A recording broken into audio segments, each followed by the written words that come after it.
यह एक बहुत अच्छी लव स्टोरी है। यदि आपको आगे के चैप्टर चाहिए तो चैनल को सब्सक्राइब करें और कमेंट करें कि नेक्स्ट चैप्टर।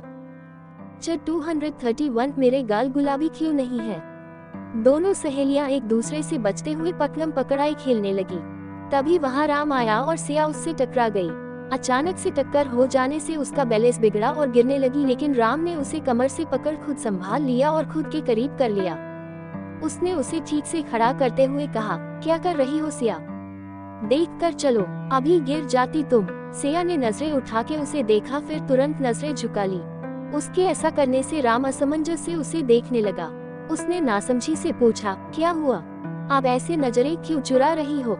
तुम दोनों ऐसे भाग क्यों रही हो? वो निशा ना मुझे तंग कर रही है बड़े देर से, सिया ने कहा और चुप हो गई। ये सुन राम ने निशा की ओर देखा जो खड़े खड़े शरारत से मुस्कुरा रही थी। राम ने उसकी ओर देख कहा, तंग कर रही है? क्यों भाई साली साहिबा, क्यों मेरी बीवी को तंग कर रही हो? निशा ने अपने दोनों कान पकड़ कहा, माफी जीजू, माफी जो आपकी बेगम साहिबा को हमने तंग किया, लेकिन मैं तो बस इतना जानना चाह रही थी कि इसके चेहरे पर ये गुलाबी निखार का राज क्या है। ये जवाब ही नहीं दे रही। निशा के इतना कहते ही राम ने सिया की ओर देखा तो उसने शर्मा कर अपनी नजरें झुका ली। निशा राम के पास आकर बोली, लो ये तो फिर शर्मा गई। चलो आप ही दे दीजिए जवाब, आप ही बता दीजिए कि ये गुलाबी रंगत का राज क्या है। राम ने निशा को आंखें छोटी छोटी कर देखा, फिर अभिषेक की ओर देख कहा, अभिषेक तुमने हमारी साली साहिबा को ये नहीं बताया कि बीवी के गुलाबी गालों की रंगत का राज क्या है? क्या तुमने हमारी साली साहिबा के गाल गुलाबी नहीं किए? अभिषेक ने हड़बड़ाते हुए कहा, क्या मतलब सर? ये सुन राम और सिया मुस्कुरा उठे। राम ने सिर झटक कहा, लो ये तो और भी महान है, इन्हें समझ ही नहीं आया। भाई साली साहिबा ये तो गलत बात है, अरे इन्हें समझाओ कि ये तो प्यार का असर होता है। आप मेरी पत्नी को तंग कर रही है, उन्हें चिढ़ा रही है, जबकि आपको को अपने अभिषेक को तंग करना चाहिए। निशा ने भी मुंह बना कहा, वही तो जीजू, ये ऐसे ही है, अब क्या ही बोलूं आपसे। अभिषेक ने उसकी बाह पकड़ कहा, ऐसे ही है से क्या मतलब है तुम्हारा? निशा ने उसे देख कहा, ऐसे ही है मतलब ऐसे ही है आप, बिल्कुल अनरोमांटिक से, बस बॉडी को चीर फाड़ करना आता है आपको। हटिए, आप तो मुझसे अब प्यार ही नहीं करते। अभिषेक ने उसे देख कहा, ये तुम गलत बोल रही हो यार, मैं कितना प्यार करता हूँ तुमसे, ये तुम जानती हो फिर भी ऐसे बोल रही हो। निशा ने मुंह बना अपने कंधे उचका कहा, हाँ जानती हूँ आपका प्यार, रहने दीजिए, मुझे कुछ नहीं सुनना। अभिषेक उसके चेहरे को अपनी हथेली में भरते हुए कहा, अरे निशु यार मेरी बात तो सुनो, मैं सच में तुमसे बहुत प्यार करता हूँ यार। निशा ने उससे नाराजगी से कहा, अच्छा बहुत प्यार करते हैं मुझसे आप? इस पर अभिषेक ने तुरंत हाँ में सिर हिलाया तो निशा ने अपने गाल छूकर कहा, तो बताओ कहाँ है आपके प्यार की रंगत? मेरे गालों पे है कहीं? बोलिए, दिख रही है कहीं? है मेरे गाल सिया के गाल जैसे गुलाबी नहीं ना? तो चुप बैठिए आप। अभिषेक उसे समझाते हुए बोला, अब ये क्या बात हुई निशु? यार बेबी मेरी बात तो सुनो, ये भी नाराज होने की कोई वजह है?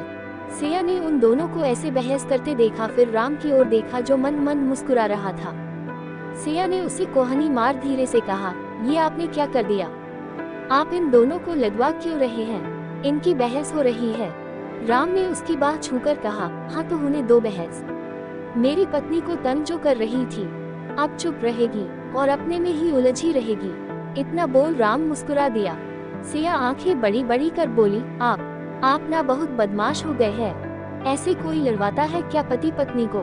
मैं अभी जाकर उनको रोकती हूँ। राम ने तुरंत उसकी बाहें थाम कहा, नहीं रहने दो, अभी तो मजा आ रहा है। सिया ने उसे आंख दिखा कहा, आपको मजा आ रहा है और मेरी दोस्त और उसके पति बहस कर रहे, इनफैक्ट लड़ रहे हैं, मैं नहीं देख सकती। और राम ने उसे रोक कहा, अरे रुको ना, कुछ नहीं होगा। वैसे भी ये अभिषेक जो है ना कुछ नहीं बोली निशा के आगे, उसके सामने भीगी बिल्ली बन जाता है, इसलिए ज्यादा सीरियस मत लो, सब कुछ देर में ठीक हो जाएगा और तुम्हारी सहेली को भी समझ आ जाएगा कि मुझसे पंगे लेना कितना भारी पड़ सकता है।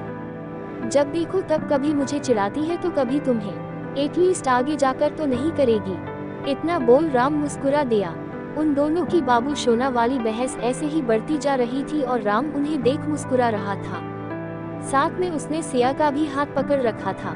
तभी अभिषेक की नजर सिया पर गई और उसने उसके पास आकर कहा, प्लीज सिया कुछ समझाओ इसको, बताओ कि मैं कितना प्यार करता हूँ। अब प्यार का सबूत क्या गालों के गुलाबी होने से ही मिलेगा? अरे यार क्या जानूं कि इसके गाल गुलाबी क्यों नहीं हुए, इसमें मेरी क्या गलती। उसकी बात सुन राम जोर से हंस दिया। निशा और अभिषेक उसे हैरानी से देखने लगे और सिया उन दोनों को ऑकवर्ड सी स्माइल देने लगी। निशा ने असमंजस से देख कहा, ये जीजू ऐसे हंस क्यों रहे हैं? क्या हमारी लड़ाई इतनी फनी है कि जीजू पागल हो गए हमको लड़ते देख? सिया ने उसके सिर पर हल्के से मार कहा, बुद्धू पागल, तेरे जीजू नहीं पागल तू बन गई और वो भी तेरे जीजू ने तुझे बनाया। निशा सिर खुजलाते हुए बोली, क्या मतलब, मैं कुछ समझी नहीं। सिया ने फिर से उसके सिर पर हल्के से मारते हुए कहा, तुझे डॉक्टर किसने बना दिया? दिमाग कहाँ है तेरा? तू इतना भी नहीं समझ पाई कि ये सिर्फ तुम दोनों को लड़वा रहा थे, वो भी सिर्फ इसलिए कि तुम मुझे न तंग करो। सिया के इतना कहते ही निशा का पूरा मुंह खुल गया। वो हैरानी से बोली, व्हाट? प्रश्नवाचक चिन्ह। जीजू आप ने मेरे साथ ऐसे किया, आप ऐसा कैसे कर सकते हैं?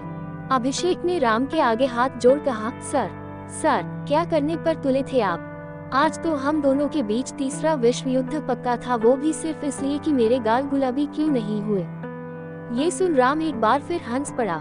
उसे हंसता देख निशा ने नाराजगी से कहा, जीजू मुझे आपसे ये उम्मीद नहीं थी, आप मेरे साथ अपनी प्यारी साली के साथ ऐसा करेंगे। राम ने भौहें चढ़ा के कहा, हाँ तो मेरी प्यारी साली भी तो मेरी बीवी को तंग कर रही थी, तो बस तुम्हारा ध्यान हटाने के लिए मैंने ये किया, सिंपल।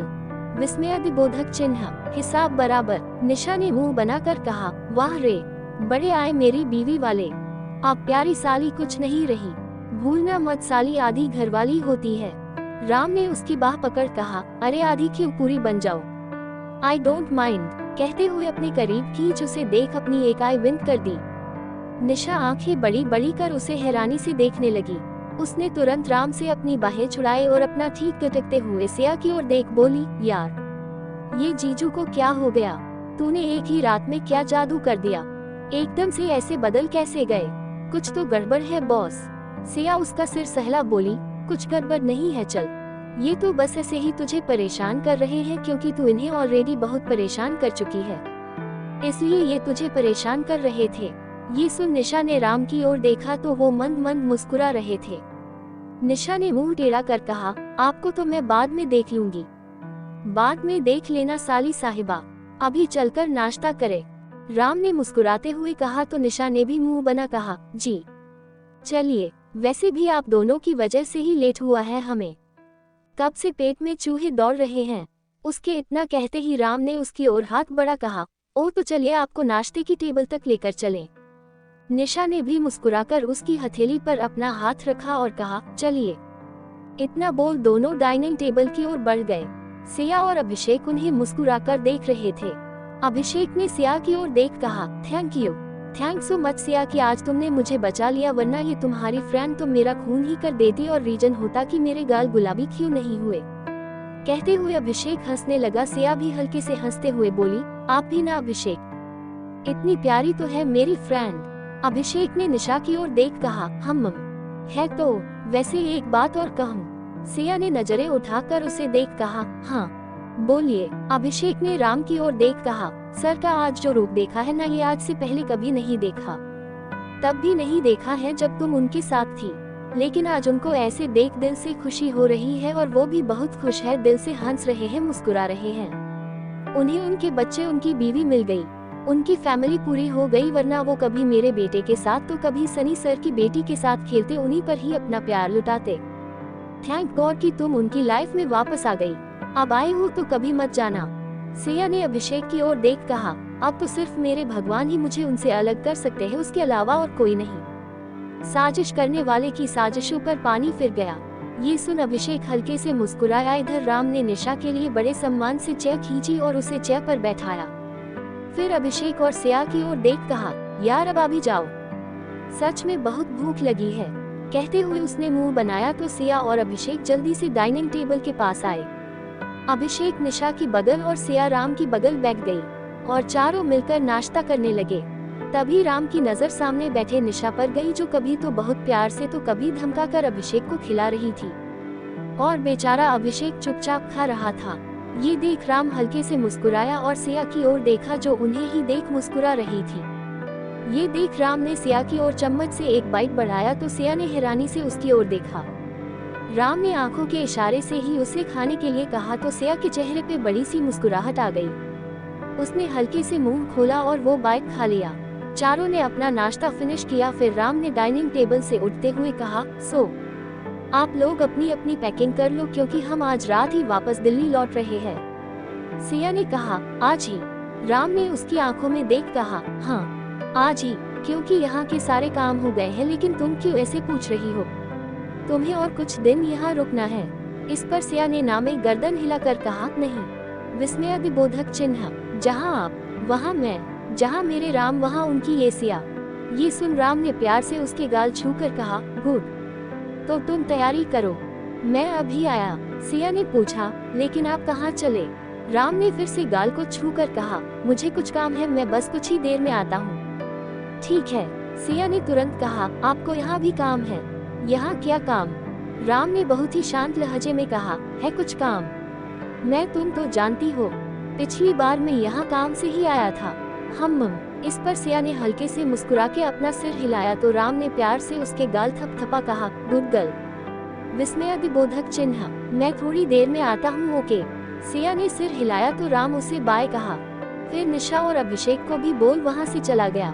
उसके जाते ही निशा सिया के पास आए और उसके गाल छूकर बोली, आए हाय, जीजू ने इतने प्यार से तेरे गाल सहलाए कि देख फिर से गुलाबी हो गए। कितना प्यार करते हैं तुझे जीजू। फिर मुंह बना बोली, लेकिन मेरे तो गाल गुलाबी होते ही नहीं। उसके इतना बोलते ही सिया और अभिषेक दोनों ने एक साथ चिल्लाते हुए कहा, निशा जस्ट शट अप। विस्मयादिबोधक चिन्ह उद्धरण चिन्ह। निशा ने अपनी आंखें बंद की और मासूमियत से बोली, अब मैंने क्या किया? बस इतना ही तो पूछा कि मेरे गाल गुलाबी क्यों। वो अपनी बात पूरी करती उसके पहले ही अभिषेक और सिया वहाँ से भाग गए। उसने अपनी आंखें आसपास देखा तो वहाँ कोई था। उसने अपना सिर खुजला कहा, चले गए, अब मैं किससे जाकर पूछूं कि मेरे गाल। वो अपनी बात पूरी करती उससे पहले लव कुश ने उसकी बात को पूरी कर एक साथ कहा, गुलाबी क्यों नहीं है? उनके इतना कहते ही निशा ने चहकते हुए कहा, हाँ बिल्कुल। लेकिन फिर इधर उधर देख निशा ने खुद से कहा, ये कौन बोला? कुश ने कहा, हमने मासी। कुश की आवाज सुन निशा ने पलट कर देखा तो सामने लव कुश को खड़ा देख वो मुस्कुरा कर उनको गले से लगा बोली, हाय मेरे प्यारे बच्चों, सिर्फ तुम ही तो अपनी प्यारी मासी के। इतना बोल उसने दोनों के गाल चूम लिए। जारी है CH 232 दिल्ली वापसी। राम एक सुनसान जगह पहुंचा जहां पर एक वीरान मकान था। आसपास दूर दूर तक कोई घर नहीं था। वो उस मकान के अंदर गया तो सामने उसे शशांक मिल गया। उसने राम को ग्रीट किया। राम ने सिर हिलाया और पूछा, कहाँ है वो? शशांक ने कहा, सर अंदर वाले कमरे में। कुछ बताया उसने? राम ने सवाल किया।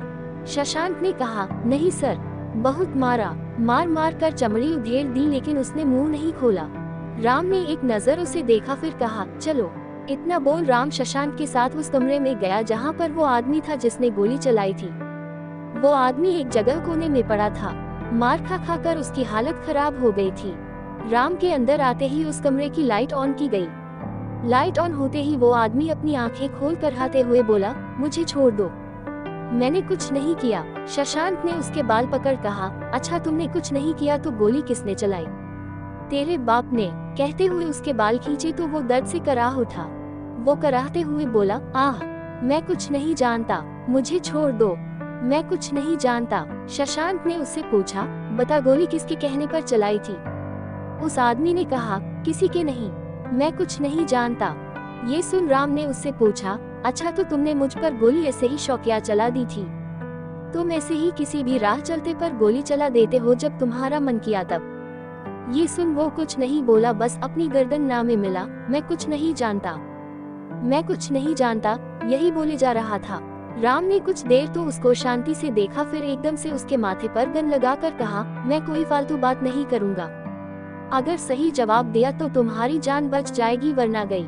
कहते हुए राम ने ट्रिगर पर उंगली रखी और पूछा, आखिरी बार बोलो किसने भेजा था तुमको? ये देख उस आदमी की डर के मारे आंखें बाहर आ गई। वो पसीने पसीने हो गया। इससे पहले कि राम ट्रिगर दबाता वो आदमी एकदम से उसके आगे हाथ जोड़ बोला, न, नहीं जानता, उसका चेहरा नहीं देखा, उसने 1 लाख रुपए दिए थे तुम पर गोली चलाने को, बस इसके आगे कुछ नहीं जानता, मैंने तो पैसों के लिए ये सब किया। ये सुन राम के हाथ रुक गए। उसने शशांक को देख कहा, ठीक है, इसको छोड़ दो शशांक। ये सुन वो आदमी बहुत खुश हुआ और राम के आगे हाथ जोड़कर कहा, आपका बहुत बहुत थैंक यू साहब। विस्मयादिबोधक चिन्ह, आप बहुत अच्छे हो साहब, आपसे मैं ऐसा कभी नहीं करूँगा, मैं कान पड़कता है साहब। ये सुन राम ने बस सिर हिलाया और उसे जाने का इशारा किया। वो आदमी लंगड़ाते लंगड़ाते वहाँ से चला गया। उसके जाते ही शशांक ने पूछा, सर आपने उसे छोड़ क्यों दिया? राम ने बड़ी शांति से कहा, छोड़ा नहीं, बल्कि अब तो उसे पकड़ना है। शशांक नासमझी से बोला, सर क्या मतलब? राम ने शांत लहजे में कहा, तुम उसके पीछे जाओ और साथ में पुलिस को भी ले जाना। मुझे यकीन पक्का है कि वो सीधा उसी आदमी के पास जाएगा जिसने मुझे मारने की सुपारी दी थी। इसका पीछा करके हम इसके बॉस तक पहुंच सकते। अब समझ आया तुम्हें क्या करना है? शशांक मुस्कुराते हुए बोला, ये सर मैं सब समझ गया। राम ने कहा, गुड, मैं कमिश्नर साहब से बात कर लेता हूँ, तो पुलिस की बराबर मदद मिलती रहेगी तुम्हें। शशांक ने सिर हिला कहा, ये सर। विस्मयादिबोधक चिन्ह उद्धरण चिन्ह। राम ने उससे हाथ मिला कहा, ओके, फिर मिलते हैं दिल्ली में। उम्मीद है तुम अपना काम फिनिश करके आओगे। जी सर, मैं जल्द ही आपसे मिलता हूँ। शशांक के इतना कहते ही राम उस मकान से बाहर निकल गया। रात में सभी एयरपोर्ट पर खड़े थे। राम का प्लेन दिल्ली उड़ान भरने को रेडी था, लेकिन सिया को इंतजार था स्वीटी और कुणाल का। उन दोनों ने फोन पर आने का कहा था लेकिन अब तक नहीं आए। तभी उसकी नजर स्वीटी और कुणाल पर सिया दौड़कर स्वीटी के गले लग गई। राम भी उसको ऐसे गले लगते देख मुस्कुरा उठा।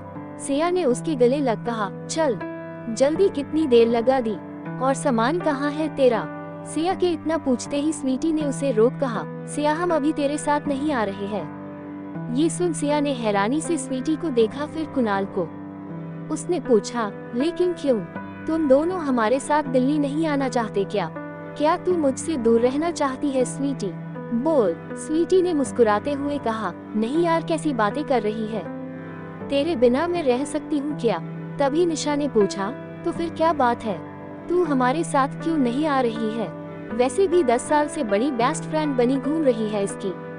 कहते हुए उसने मुंह बनाया तो सिया उसे देख बोली, निशा। विस्मयादिबोधक चिन्ह उद्धरण चिन्ह। स्वीटी ने कहा, यार निशा ऐसी बात नहीं है, सिया तू जाना अभी, मैं 1 महीने बाद ही तेरे पीछे पीछे दिल्ली आ रही हूँ। फिर मैंने और कुणाल ने शादी का फैसला भी कर लिया है, तो उसके लिए तो दिल्ली आना ही होगा क्योंकि शादी तो वहीं होनी है। ये सुन सिया बहुत खुश। उसने कुणाल की ओर देख कहा, क्या? प्रश्नवाचक चिन्ह। सच में? कुणाल ने मुस्कुराते हुए कहा, भगवान का थैंक्स और साथ में तुम्हारा भी, क्योंकि तुमको और राम को देखकर ही इसने फाइनली मुझसे शादी का फैसला लिया है। सिया ने मुस्कुराकर कहा, बहुत अच्छा फैसला लिया है, कांग्रेचुलेशन। कहते हुए उसने एक बार फिर स्वीटी को गले लगाया। राम ने भी कुणाल को बधाई दी। उसके बाद सभी ने कुणाल और स्वीटी को कांग्रेचुलेट किया। कुणाल ने मुस्कुराते हुए कहा, जब इसने मुझसे शादी के लिए कहा तो मैंने तुरंत मम्मा डैडी को कॉल करके बता दिया, क्योंकि मैं कोई रिस्क नहीं लेना चाहता। इतनी मुश्किल से जो मानी है। इस पर निशा उसके कंधे और हल्की सी मार बोली, हाँ बिल्कुल, तुमने बिल्कुल सही किया। मैं तो कहती हूँ कि अब झट मंगनी और पट शादी कर लो तुम दोनों, और चट से बच्चा भी कर लो। निशा के एकदम से बोलने पर सभी उसे घूरने लगे। निशा ने सबकी ओर देख कहा, क्या? प्रश्नवाचक चिन्ह। अब मैंने क्या किया? आप शादी करेंगे तो बच्चे भी तो करेंगे ना? Coat dot. अभिषेक ने सिर हिला कहा, कुछ नहीं हो सकता इसका, चलो तुम अंदर चलो। कुणाल ने बात को बदलते हुए कहा, मम्मा डैडी बहुत खुश है, उन्होंने हमें भी दिल्ली बुलाया है, बट वहाँ जाने से पहले यहाँ के कुछ पेंडिंग वर्क भी तो निपटाने हैं। हम तो दिल्ली कन्वेंशन पे गए थे, अब ये थोड़ी पता था कि ये सब हो जाएगा, और बस इसलिए अभी तुम लोगों के साथ नहीं आ रहे। तुम लोग जाओ, हम पीछे से आते हैं। राम ने उसके कंधे पर हाथ रख कहा, इट्स ओके। विस्मयादिबोधक चिन्ह। यहाँ के काम भी जरूरी है, आप दोनों आ जाना पीछे से, हम एक्सक्लेमेशन मार्क। और कोई जरूरत हो तो बेझिझक कॉल कर देना। कुणाल ने मुस्कुराकर कहा, जी जरूर, थैंक यू। इस पर राम मुस्कुराकर रह गया। उसने सिया की ओर देखते हुए कहा, तो अब हम चलें। सिया ने मुंह बना सिर हिलाया और जाने लगी। तभी कविता स्वीटी के गले लग बोली, बधाई हो दीदी। स्वीटी मुस्कुराते हुए बोली, थैंक यू कविता, और ये बहुत अच्छा किया कि तुम भी इनके साथ जा रही हो। मुझे बड़ी खुशी हुई ये देखकर। कविता ने जवाब दिया, कैसे नहीं जाती दीदी, मेरा सिया दीदी के अलावा है ही कौन, मैं तो अनाथ ही हूँ। पड़ी होती किसी फुटपाथ पर, वो सिया दीदी को दया आ गई और वो मुझे अपने साथ ले आई। कहते हुए उसकी आंखों में आंसू आ गए। ये देख राम ने अपनी सख्त आवाज में कहा, कविता चलो अंदर। कविता सिर हिला बोली, हाँ जा रही हूँ साहब। इतना बोल कविता अपने आंसू पोंछते हुए प्लेन में चली गई। बाकी सब मुस्कुराकर उसे देख रहे थे। सिया ने उसकी ओर देख कहा, बहुत प्यारी और थोड़ी इमोशनल भी है। उद्धरण चिन्ह डॉट। स्वीटी ने सिर हिला कहा, वो ऐसी है क्योंकि तुमने उसे इतने प्यार से रखा है। तुम्हें प्यार दिया तो प्यार के बदले प्यार ही मिला है तुम्हें। तुम खुद इतनी अच्छी हो तो वो भी अच्छी होगी ना। उनकी बातें सुन राम ने कहा, अब अगर मिलना जुलना बातें शाते हो गई हो तो चले। स्वीटी ने सिर हिला कहा, हाँ आप लोग जाए वरना देर हो जाएगी। पहुँचते पहुँचते स्वीटी के इतना कहते ही सभी स्वीटी और कुणाल को बाय बोल प्लेन में आ गए। स्वीटी और कुणाल वहां से चले गए और राम का प्लेन भी उड़ान भर चुका था। सभी अपनी अपनी जगह बैठे कुछ न कुछ कर रहे थे। लव कुश कविता के साथ अपने में ही लगे थे, वही निशा और अभिषेक अपने में बातें करने में लगे थे। सिया खिड़की से सिर टिकाए बाहर बादलों के बीच कुछ देखने की कोशिश कर रही थी। उसकी चंचल हिरनी सी आंखों में कुछ नए सपने सजा रही थी, जिसकी एक्साइटमेंट उसकी आंखों में साफ दिखाई दे रही थी। राम उसकी ओर देख मन ही मन बोला, तुम्हारे मन में हर रिश्ते के लिए कितना प्यार और अपनापन है। तुमने कविता जैसी बेसहारा अनाथ को अपने घर में न सिर्फ जगह दी बल्कि उसे प्यार और अपनापन भी दिया। तभी तो वो तुमको इतना मानती है। तुम जैसे लोग बहुत कम होते हैं जो बेगर्ज किसी के लिए कुछ करते हैं। तुम बिल्कुल भाभी माँ की तरह हो सिया। राम मन ही मन सिया के बारे सोच रहा था। उसे वो बात याद आई जब वो लोग दिल्ली के लिए निकल रहे थे। तभी सिया ने कविता को भी अपना सामान पैक करने को कहा। कविता ने थोड़ी झिझक और हैरानी से कहा, दीदी मैं। सिया ने उसे देख कमर पर हाथ रख कहा, हाँ तुम क्यों, मेरे बात कहीं और जाने का इरादा है क्या। इस पर कविता आंखों में आंसू लिए बोली, नहीं दीदी, आपके बिना है ही कौन मेरा इस दुनिया में, आपको छोड़कर कहाँ जाऊंगी। ये सुन सिया ने मुस्कुराते हुए उसके गाल को छूकर कहा, तो फिर चलो सामान पैक करो। फिर उसे देख मुंह बना बोली, तुम छोड़ो मैं खुद ही कर लेती हूँ। इतना बोल वो कविता के रूम में चली गई। कविता वहीं खड़ी अपनी भरी आंखों से उसे देखने लगी। राम उसे ऐसे खड़े देखा तो कहा, क्या हुआ कविता, अब रो क्यों रही हो, तुम नहीं चाहती आना। ये सुन कविता तुरंत अपनी गर्दन हिला कहा, नहीं साहब, मैं दीदी के बिना कहाँ रह पाऊंगी। मैं तो बस ये सोच रही हूँ कि भगवान आज के जमाने में भी ऐसे लोगों को बनाते हैं। वे बहुत अच्छी बात है, वरना हम जैसों का क्या होता। इस पर राम ने पूछा, क्या मतलब। कविता ने अपने आंसू पोंछ हल्की मुस्कान के साथ कहा, दीदी को मैं मुंबई की तूफानी बारिश की रात में मिली थी। वो भी बहुत बुरी हालत में, जगह जगह चोट खाई हुई जख्मी थी मैं, क्योंकि उस तूफानी रात में कुछ गुंडों ने मुझे अपना शिकार बनाना चाहा। मैं चीखती रही, चिल्लाती रही, लेकिन किसी ने मदद नहीं की। तभी दीदी वहां से ऑटो से गुजर रही थी। उन्होंने मेरी आवाज सुनी और जब झांक कर देखा तो ऑटो रुकवाया और गुंडों को पुलिस का डर दिखाकर भगा दिया।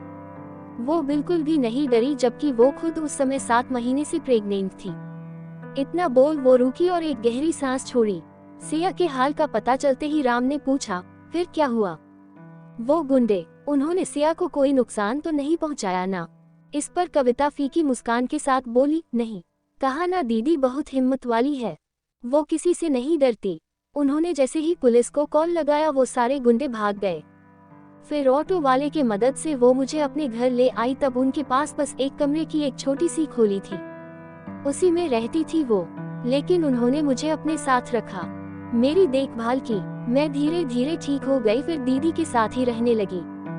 दीदी ने मुझे पढ़ाया, इंडिपेंडेंट रहना सिखाया। उन्होंने खुद भी बहुत मेहनत की और इतनी बड़ी डॉक्टर बन गई। बहुत एहसान है दीदी के मुझ पर। अगर उस रात वो मुझे नहीं बचाती तो शायद मैं आज जिंदा ना होती। आज मैं हूँ तो सिर्फ दीदी की वजह से। राम ने सिर हिला कहा, नहीं कविता, सिया ने कोई एहसान नहीं किया, वो तो उसका प्यार है। उसके प्यार लुटाने का तरीका जो वो तुमसे करती है और खुद से जुड़े हर रिश्ते से करती है। फिर तुमने भी तो उसका बहुत साथ दिया, लव कुश को संभाला, उसके मुश्किल वक्त में उसके साथ थी, जब उसे किसी अपने की जरूरत थी। तुमने उसके साथ ये सफर एक कमरे की खोली के साथ इस अपार्टमेंट तक काटा है। अगर उसने मेहनत की है तो तुम भी उसके साथ उसकी हिम्मत बनकर रही। इस पर कविता ने आहिस्ता से सिर हिलाया तो राम ने उससे कहा, इसलिए अपने ये आंसू पोंछो और अपनी दीदी के पास जाकर उनकी पैकिंग में हेल्प करो और अपने मन में कुछ भी मत रखना, वहाँ तुम्हें सभी खुले दिल से अपनाएंगे। उस घर के लोग ही कुछ ऐसे हैं। राम ने आखिरी लाइन मुस्कुराकर कही तो कविता ने सिर हिलाया और अपने कमरे में चली गई। तभी सिया ने उसकी बाह पर हाथ रख कहा, सुनिए। उसके पुकारने से राम ने चौंक कर उसकी ओर देखा तो सिया ने पूछा, क्या हुआ? प्रश्नवाचक चिन्ह। कहाँ गुम है? कब से आवाज दे रही हूँ। राम ने मुस्कुराते हुए उसे अपने करीब कर कहा, कहीं नहीं। सिया ने आंखें बड़ी बड़ी कर उसे देखा और अपने आसपास नजरें घुमा बोली, क्या कर रहे हैं? हम अपने कमरे में नहीं हैं। छोड़िए मुझे, देख लेंगे हमें ऐसे। राम ने उसे अपने और करीब कर कहा, मुझे कोई फर्क नहीं पड़ता। अपनी पसंद बीवी को करीब कर रहा हूँ और इसका मुझे हक है। मैं किसी से नहीं डरता और वैसे भी इतनी मुश्किल से तो पास आए हूँ तो तुम्हें अब कभी नहीं छोड़ने वाला समझी। और तुम भी दूर जाने की कोशिश भी मत करना। कहते हुए राम ने उसकी आंखों में देखा। सिया भी उसकी आंखों में देखने लगी। उसकी आंखों में सिया को अपने लिए ढेर सारा प्यार ही दिखाई दे रहा था। सिया उसकी आंखों में देख मुस्कुरा के उसके सीने से लग गई। राम ने भी झुककर हल्के से उसके माथे को चूम लिया जिससे उसके चेहरे की मुस्कान और बड़ी हो गई और उसने राम के सीने में अपने चेहरे को छिपा लिया। जारी है। CH-233 कमल चौधरी की नाराजगी। देर रात राम का प्लेन दिल्ली एयरपोर्ट पर पहुंचा। निशा और अभिषेक एयरपोर्ट से ही अपने घर चले गए और राम सिया अपने बच्चों और कविता के साथ अपने घर आ गए। अपर्णा सबके इंतजार में अब तक जाग रही थी। लव कुश दोनों एक साथ बड़ी मम्मा कहते हुए उसकी ओर दौड़ पड़े। अपर्णा खुशी से दोनों को खुद से चिपकाते हुए बोली, अरे मेरे बच्चों, आ गए तुम लोग। तुम्हारे बिना तो मेरा मन ही नहीं लग रहा था। बहुत मिस किया मैंने तुम दोनों को। कहते हुए अपर्णा ने दोनों के गाल चूम लिए। लव ने उनके गाल पर रिटर्न किस करते हुए कहा, हमने भी आपको बहुत मिस किया बड़ी मम्मा। और सिर्फ आपको ही नहीं, बड़ी दादी, बड़े पापा, आप सबको। अपर्णा ने मुस्कुराते हुए कहा, हम सबने आपको बहुत मिस किया। कहते हुए अपर्णा ने दोनों को प्यार से पुचकारा। राम अपर्णा के पास आते हुए बोला, भाभी माँ आप अब तक जाग रही थी। कहते हुए झुककर उसे प्रणाम किया। सिया ने भी आकर उसके पैर छू लिए। अपर्णा ने दोनों के सिर पर हाथ रख कहा, क्या करती? जब से पता चला बच्चे वापस आ रहे हैं, खुशी के मारा नींद ही नहीं आ रही थी। इनके जाने के बाद पूरा घर सूना सूना जो गया था, मन ही नहीं लग रहा था किसी का। राम ने मुस्कुराते हुए कहा, भाभी माँ अब आपके लाडले आपसे दूर कभी नहीं जाएंगे, यही रहेंगे आपके पास। इसलिए अभी आप जाकर आराम करिए, चलिए अपने कमरे में जाए। अपर्णा ने मुस्कुराते हुए कहा, अच्छा ठीक है, जा रही हूँ। इतना बोल उसकी नजर पीछे दरवाजे पर खड़ी कविता पर गई। सिया ने उनकी नजरों का पीछा कर कविता की ओर देख कहा, अरे कविता वहाँ क्यों खड़ी हो, अंदर आओ ना। कविता वहाँ से तो उनके साथ बड़ी खुशी आई थी, लेकिन राम के इस आलीशान महल जैसे घर को देख उसके कदम दहलीज पर ही ठिठक गए। वो तो चारों ओर नजरें घुमा इस आलीशान घर की खूबसूरती को ही निहार रही थी। उसे थोड़ा अजीब भी लग रहा था अंदर आने में।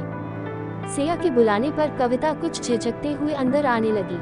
उसकी झिझक को समझ राम उसके पास आया और उसकी बाह पकड़ घर के अंदर लाते हुए बोला, भाभी माँ ये कविता है लव कुश की मासी और अब से ये हमारे साथ ही रहेगी।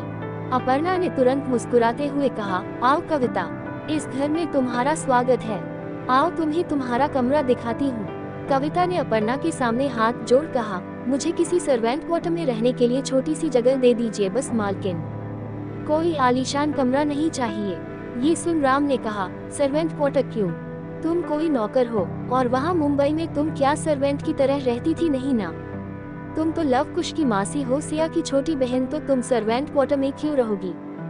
राम के इतना कहते ही कविता ने कहा, लेकिन साहब। राम ने उसकी बात बीच में ही काट कहा, साहब नहीं, जीजू कहो, जैसे निशा और स्वीटी कहती है, समझी। ये सुन कविता की आंखों में आंसू आ गए। वो तुरंत राम के पैरों में झुकने लगी तो राम ने तुरंत उसकी बाह पकड़ कहा, अरे रे, विस्मयादिबोधक चिन्ह, ये क्या कर रही हो? तुम मेरी भी छोटी बहन की तरह हो, इसलिए ये सब फिर कभी मत करना। अपर्णा ने भी हामी भरते हुए कहा, राम बिल्कुल ठीक कह रहा है कविता, तुम इस घर की सदस्य ही हो अब से। ये घर तुम्हारा और हम सब तुम्हारे अपने हैं। तुमने हमारी सिया और हमारे बच्चों का तब साथ दिया जब वो अकेले थे, तो अब हम सब तुम्हारे साथ हैं, तुम्हें अकेला कैसे छोड़ दे। कविता ने अपनी भरी आंखों से अपर्णा को देखा, फिर हाथ जोड़ कहा, आप जैसे लोग भी हैं इस दुनिया में, तभी तो दुनिया से अच्छाई अभी मिटी नहीं है। आप और दीदी बिल्कुल जैसे हो। भगवान आप सबको हमेशा खुश रखे। सिया ने आगे बढ़कर उसके आंसू पोंछे और कहा, अब बहुत हुआ रोना धोना, अब अपने कमरे में चलो। मुकेश, मुकेश, सिया ने नौकर को आवाज लगाई। मुकेश दौड़ता हुआ आया और कहा, जी भाभी। सिया ने कविता के सामान की ओर इशारा कर कहा, ये सामान ऊपर बच्चों के बगल वाले कमरे में पहुंचा दीजिए प्लीज। ठीक है भाभी। इतना बोल मुकेश कविता का बैग लेकर ऊपर सीढ़ियों की ओर चला गया। लव कुश दोनों ने आकर कविता का हाथ पकड़ा और उसे खींचते हुए बोले, चलिए मासी आपको आपका कमरा दिखाते हैं। कविता ने सिया की ओर देखा तो उसने आंखों सा इशारा कर कहा, हम जाओ भाई, अब तुम्हारे दोनों शैतान तुम्हें खुद अपने कमरे में ले जा रहे हैं, जाओ। फिर सिया ने लव कुश की ओर देख कहा, और तुम दोनों मासी को ज्यादा तंग मत करना और जल्दी सो जाना, बाकी मस्ती कल सुबह करना, ठीक है। लव कुश दोनों ने एक साथ कहा, ओके मम्मा। गुड नाइट मम्मा। पापा, गुड नाइट बड़ी मम्मा। इतना बोल वो बिना किसी का कोई जवाब सुने कविता को खींचते हुए ऊपर ले गए। अपर्णा ने मुस्कुराते हुए कहा, चलो ये दोनों तो गए, अब तुम दोनों भी जाकर सो जाओ, फिर सुबह मिलते हैं। राम ने सिर हिला कहा, जी भाभी माँ, हम तो जा ही रहे हैं, आप भी जाकर सो जाए। अपर्णा ने मुस्कुराकर सिर हिलाया और अपने कमरे में चली गई। दूसरी तरफ चौधरी मेंशन में कमल चौधरी गाड़ी से उतर भनभनाते हुए घर में आए और गुस्से से चीखते हुए बोले, अजीत। विस्मयादिबोधक चिन्ह, अजीत कहाँ हो, नीचे आओ। कमल चौधरी की गुस्से से भरी आवाज सुन शांति नींद से जाग अपने कमरे से बाहर आई और ऊपर से झांक कर नीचे देखा। शांति को देख कमल चौधरी गुस्से से बोले, कहाँ है तुम्हारा बेटा, बुलाओ उसे। शांति जल्दी जल्दी सीढ़ियां उतर नीचे आए और कमल चौधरी को शांत कराते हुए बोली, क्या हुआ, आप इतने गुस्से में क्यों हैं? कमल चौधरी गुस्से से बोले, बुलाओ अपने लाडले को। कहाँ है वो? शांति ने कहा, वो अपने कमरे में है, सो रहा है। लेकिन बात क्या है? तो बुलाओ उसे यहाँ मेरे सामने। कहते हुए कमल चौधरी ने ऊपर देखा तो वहाँ अजीत की पत्नी कुसुम खड़ी थी। कमल चौधरी ने उससे पूछा, कहाँ है अजीत? कुसुम ने शांत लहजे में कहा, पापा जी वो तो सो रहे हैं। कमल चौधरी गुस्से से बोले, जरूर नशे में धुत होगा, वरना तुम सब बाहर और वो नहीं आता। जरूर शराब के नशे में बेहोश पड़ा होगा, अभी उतरता हूँ उसका सारा नशा। कहते हुए कमल चौधरी ऊपर उसके कमरे में जाने लगे तो शांति उन्हें रोकते हुए बोली, सुनिए, अभी बात करके कोई फायदा नहीं, अभी सो रहा है वो, आप सुबह बात कर लेना, नहीं उसे तो अभी ही सबक सिखाना होगा। कमल चौधरी शांति को सामने से हटाकर आगे बढ़ गए। शांति उनके पीछे आते हुए बोली, हुआ क्या है, किया क्या है उसने, आप कुछ तो बोलिए। कमल चौधरी ने शांति की बात को अनसुना कर दिया और सीधा अजीत के कमरे में आए। अजीत औंधे मुंह बेड पर पड़ा था। कमल चौधरी ने उसे बाह से पकड़ उठाया और झकझोरते हुए कहा, जाग जाओ मोहन प्यारे, जाग जाओ। अजीत अपनी अधखुली आंखों से कमल चौधरी को देख बोला, डैड, आप सोने दीजिए मुझे डैड। इतना बोल उसने अपनी बाह छुड़ाई और फिर से सोने लगा, लेकिन अजीत चौधरी ने उसकी बाह पकड़ उसे बैठाया और जोरदार तमाचा उसके गाल पर जड़ दिया। तमाचा इतना जोरदार था कि उसकी गूंज पूरे घर में हुई। शांति और कुसुम हैरानी से देख रहे थे तो वही चाटा पड़ने से अजीत की नींद भी पूरे तरीके से खुल चुकी थी। वो आंखें फाड़े मुंह खोले कमल चौधरी को देख रहा था। उसने गुस्से से कहा, डैड क्या हो गया आपको, पागल हो गए हो क्या? ये सुन कमल चौधरी उसके दूसरे गाल पर भी तमाचा जड़ते हुए बोले, हाँ पागल हो गया हूँ क्योंकि तूने पागल कर दिया है मुझे। अजीत ने अपने दूसरे गाल पर हाथ रख कहा, डैड क्या हुआ, आप ऐसे क्यों बोल रहे हो, क्या किया है मैंने? कमल चौधरी ने उसकी कॉलर पकड़ कहा, क्या किया, मैं बताऊं क्या किया? जब मैंने तुम्हें मना किया था तो तुमने राम पर गोली क्यों चलवाई? ये सुन कुसुम घबरा गई। वो जानती थी कि अजीत राम को पसंद नहीं करता, उसे नुकसान पहुंचाने के और उसकी जायदाद हड़पने के लिए क्या क्या किया है या कर सकता है वो सब जानती थी, लेकिन उसकी जान लेने की कोशिश करेगा। ये उसके लिए कुछ नया था, लेकिन शांति के चेहरे पर कोई भाव नहीं थे। उसने अजीत की कॉलर को कमल चौधरी से छुड़ाते हुए कहा, छोड़िए, छोड़िए इसे। कमल चौधरी को शांति ने अजीत से दूर किया और कहा, आप इस बात पर इतना गुस्सा क्यों हो रहे हैं? ये तो वैसे भी उसे पसंद नहीं करता। सिर्फ ये ही क्यों, हम सब उसे पसंद नहीं करते तो क्या फर्क पड़ता है उस पर गोली चलवाई है या बम से उड़ाया है? मतलब तो उसकी जान जाने से है ना? शांति की बात सुन अजीत ने कहा, यस मॉम! Exclamation mark. आप बिल्कुल सही कह रही हैं। कमल चौधरी उस पर घुड़कते हुए बोले, मॉम के गधे बेटे, अगर उसकी जान चली भी जाती तो तुमको क्या मिलता? उसके नाम पर वैसे भी कुछ नहीं है, वो तो सिर्फ केयरटेकर है। कुछ हाथ नहीं आता तुम्हारे, और गोली चलवा कर हुआ भी क्या? मरा वो नहीं ना, उल्टा उसके आदमियों ने तुम्हारे उस सुपारी किलर को पकड़ लिया है। अजीत ने बेपरवाही से कहा, डोंट वरी डैड, वो मुंह नहीं खोलेगा। वो बांड्या का आदमी है, उसी बांड्या का जिससे आप काम करवाते हो। इतना सुन तो कमल चौधरी आग बबूला हो गए। उन्होंने गुस्से से डपटते हुए कहा, गधा है तू, एक नंबर का गधा। कैसी बेवकूफ औलाद पैदा की है मैंने। एक तो बिजनेस वैसे ही सारा लूटा रखा है और जो कुछ पाने की आस है उसे भी अपनी बेवकूफी से गंवाने पर तुला है। अगर तेरी वजह से पुलिस या कोई और बांड्या तक पहुंच गया ना तो ये हमारे लिए अच्छा नहीं होगा, समझा? सारे पुराने राज खुलकर सामने आ जाएंगे। कैसे राज पापा? अजीत ने उनसे पूछा। कमल चौधरी कुछ कहने को हुए लेकिन कुसुम को देख रुक गए और उसे गुस्से से खुद से दूर किया। शांति उन्हें बीच में ही रोक बोली, अच्छा ठीक है, आप अभी तो शांत हो जाए, बाद में जो करना है सोच विचार कर लेना दोनों। अभी चलिए आप अपने कमरे में, आपको भी आराम की जरूरत है। बीपी बढ़ गया होगा इतना गुस्सा करके। अजीत ने भी चिढ़ते हुए कहा, ये मॉम लेकर जाइए इन्हें, जाकर सुला दीजिए। आजकल बात बात पर गुस्सा करने लगते हैं, थोड़ा ठंडा पानी पिलाए इनको। अजीत इतना बोल फिर से बिस्तर पे गिर गया। कमल चौधरी को उसकी इस हरकत पर गुस्सा तो आया, लेकिन शांति उन्हें खींचकर अपने कमरे में ले गई। उनके जाने के बाद कुसुम ने दरवाजा बंद किया और अजीत के पास आकर बोली, आप ठीक है? अजीत ने उसे खुद से झटकते हुए कहा, हट, अभी तेरी जरूरत नहीं है, चल जा यहाँ से, जब जरूरत होगी तो बुला लूंगा, जाकर कहीं और मर। कहते हुए उसने कुसुम को बैक पे से धक्का दिया, वो नीचे कार्पेट पर जा गिरी। कुसुम फीका मुस्कुरा कर रह गई। उसे तो अजीत के ऐसे बर्ताव की आदत हो गई थी, इसलिए अब उसकी आंखों से आंसू भी नहीं आते थे। अजीत खुद में ही बड़बड़ाते हुए बोला, सॉरी डैड, लेकिन अब ये मामला जायदाद और दौलत से भी कहीं आगे बढ़ गया है। मैं उसे ऐसे उस सिया के साथ खुश नहीं देख सकता। उसे खून के आंसू रुलाना चाहता हूँ, अलग करना चाहता हूँ दोनों को। अब या तो सिया रहेगी या राम का वैसे भी अब जीकर कोई फायदा है नहीं, तो अब उसे ही मारना है और उसके मरते ही सिया को हासिल करना ही मेरा जिंदगी का मकसद रह जाएगा। फिर सारी जायदाद भी मेरी और बेसहारा कुमार खानदान मेरे कदमों में होगा। मैं उस सिया को अपने इन कदमों में गिरा हुआ देखना चाहता हूँ। बहुत घमंड है ना दोनों को अपने प्यार और अपने रिश्ते को, मैं उन्हें टूटते देखना चाहता हूँ। जब तक दोनों अलग ना कर लूं, मैं चैन से नहीं बैठूंगा। कुसुम ने उसकी सारी बातें सुन ली। उसने मन ही मन कहा, हे भगवान, ये तो जाने क्या क्या सोच बैठे हैं।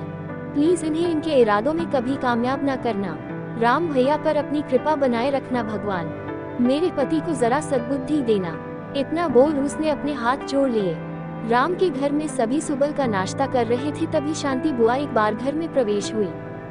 वो अंदर आते हुए बोली, माँ कहाँ है आप? दुर्गा देवी मुस्कुराते बोली, लो आ गई सुबह सुबह इस घर की शांति भंग करने।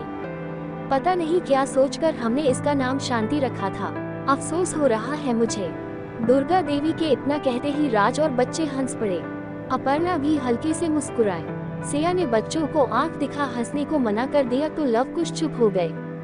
शांति अब तक डाइनिंग एरिया की ओर आकर बोली, माँ कब से आवाज दे रही हूँ, कम से कम बता दो कि आप कहाँ हैं। दुर्गा देवी ने उसे देखते हुए कहा, अब तुम तो जानती ही हो शांति की सुबह के इस समय सभी डाइनिंग टेबल पर बैठे नाश्ता कर रहे होते हैं, तो मैं तो तुम्हें यही मिलूंगी। शांति ने मुंह बना कहा, हाँ माँ सब जानती हूँ मैं, बस आप ही कुछ नहीं जानती। दुर्गा देवी उसकी बात को इग्नोर के बोली, बैठो नाश्ता करो। अपर्णा शांति की प्लेट लगाओ। जी दादी माँ, अपर्णा ने कहा और शांति की प्लेट लगाने लगी। जारी है।